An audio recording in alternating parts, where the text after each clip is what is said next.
नमस्कार विद्यार्थी मित्रांनो, मी डॉक्टर नागेश सुरेंशी घेऊन आलो आहे तुमच्यासाठी एक शॉर्ट व्हिडिओ हायड्रोलॉजी विषय संबंधित. आपण आज MPSCमध्ये विचारला जाणारा एक प्रश्न आहे की ॲव्हरेज ॲन्युअल प्रेसिपिटेशन किंवा मीन रेनफॉल ॲन्युअल कसा कॅल्क्युलेट करायचा. तर त्यासाठी ज्या मेथड्स आहेत त्या आज आपण पाहणार आहोत. तर त्याच्यामध्ये पहिली मेथड आहे to calculate the average annual precipitation. First method is known as a arithmetical mean method. आता ह्या ॲरिथमेटिकल मीन मेथड काय आहे, तर आपल्या एरियावरती कॅचमेंट एरियावरती वेगवेगळे रेनगेज स्टेशन्स आहेत. तर rain gauge stations 1, 2, 3, 4, 5 up to N the rain gauge stations are there.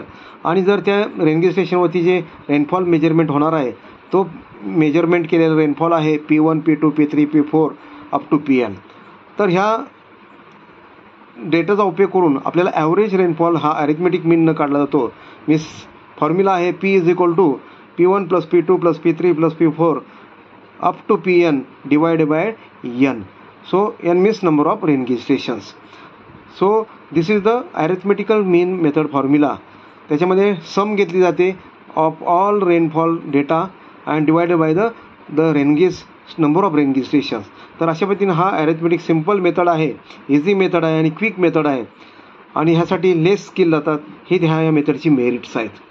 Demerits बघितलं तर ही मेथड जरा लेस ॲक्युरेट वाटते का, तर त्यासाठी rain gauge station no weightage for the rain gauge station beyond the area considered.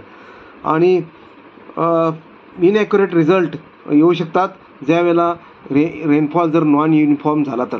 Generally the rainfall may be non uniform, so it's gives the inaccurate result for the non uniform rainfall. ही अशी arithmetic mean method आहे.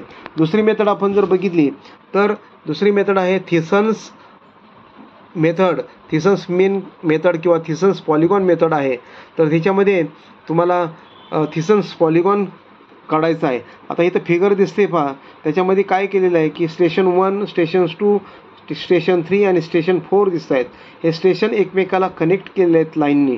आणि दिसतं की आपल्याला 1 to 2, 2 to 3, 3 to 4 असे 2 triangle तयार झालेले आहेत. आणि मग ह्या ज्या ट्रायंगलच्या साईड्स आहेत ह्या साईडला आपल्याला परपेंडिक्युलर बायसेक्टर काढायचे असतात.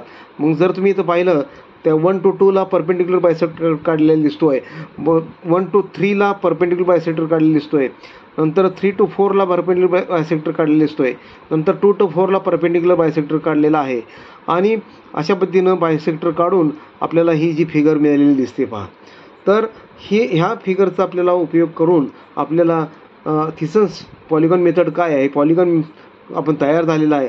तर त्यामध्ये दिसतं की स्टेशन 1 आणि त्याच्या शेजारचा जो एरिया आहे तर आपण A1 म्हटलेला आहे. Means area surrounded in that particular polygon we can say. नंतर जो स्टेशन 2 आहे त्याच्यामध्ये जो एरिया 2 आहे तो जो हॅच केलेला नाही दिसतो पहा, तो पूर्ण एरिया 2 आपल्याला कन्सिडर करावा लागतो. नंतर स्टेशन 3 A3 म्हटलेला आहे, तो पण आपण हॅच केलेला दिसतो तो पॉलिगॉनचा एरिया. आणि इथं स्टेशन 4 आहे तसं A4 आहे, डॉट डॉट डॉट डॉटनं तो एरिया दाखवलेला आहे. तर अशा पद्धतीनं जर आपण स्टेप्स बघितल्या तर पहिल्यांदा मी सांगितल्याप्रमाणे locate various rain gauge stations on a catchment, join the all the stations to form a triangle as shown, draw the perpendicular bisector from each line of triangle. Right. So जी आत्ता आपण ज्या पद्धतीने चर्चा केली त्या पद्धतीनं ह्या सगळ्या गोष्टी आपण केलेल्या आहेत. आणि आपल्याला जो मीन प्रेसिपिटेशन किंवा मीन रेनफॉल काढायचा आहे तो कसा असेल, तर फॉर्म्युला त्यासाठी आहे. तर आपल्याला जर स्टेशन 1, 2, 3, 4 असतील आणि जर rainfall P1, P2, P3, P4 असेल तर एरिया बाउंड जो आता आपण बघितला पॉलिगॉनमध्ये त्या स्टेशनच्या बाजूला तो A1, A2, A3, A4 असेल.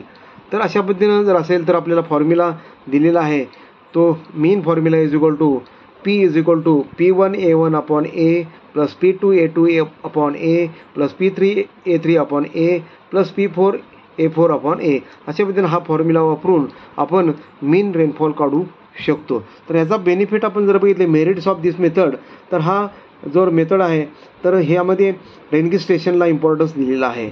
मोर ॲक्युरेट मेथड आहे than the arithmetic mean method that we have already seen. One more method that we have to see that is known as isohyetal method. That isohyetal method is the method. ह्यामध्ये figure पहा, त्यामध्ये तुम्हाला दिसेल तर P1 असे point जोडलेले आहेत, P2 P3 P4 P5 हे काय आहेत? तर ते पॉईंट्स आहेत जे लाईन जॉईनिंग द इक्वल रेनफॉलचे लाईन जॉईन करतात आणि जी लाईन आहे त्याला आपण आयसोहायटल लाईन असं म्हणतो. तर इथं P1 जो रेनफॉल आहे पडलेला त्याचे जे पॉईंट्स आहेत वेगवेगळ्या ह्याच्या एरियावरती ते आपण ती लाईननं जॉईन करतोय, मग ती आपल्याला आयसोहायटल P1 लाईन मिळाली. तर अशा पद्धतीनं पहिल्यांदा ह्या मेथडमध्ये आयसोहायटल मेथडमध्ये आपल्याला you have to draw the catchment area to the scale. नंतर you have to mark the rain gauge station. Then you have to draw the isohydral lines. Isohydral lines, as I told, the line joining equal rainfall. And then you have to calculate the area bounded between the two isohydral lines. तर आता we have this particular figure. If you see the P1, P2, these are the isohydral lines, and area bound between these two successive isohydral lines, that is A1. Then P2 आणि P3 याच्यामधला आहे तो A2 area. P3 आणि P4 मधला जो आहे लाईनमधला area आहे A3 आहे. P4 आणि P4 मधला जो एरिया आहे तो A4 आहे. अशा पद्धतीनं area bound between the two successive isohyetal lines that is measured by using the planimeter, and the formula use for to calculate the mean rainfall is P is equal to that A1, that is area bound between the two isohydrolites P1 and P2. म्हणून A1 आणि P1 plus P2 by 2 त्याचा average घेतलेला आहे. So A1 into bracket P1 plus P2 by 2, similarly plus A2 into P2 plus that P3 by 2. Likewise you have to do the sum of all that particular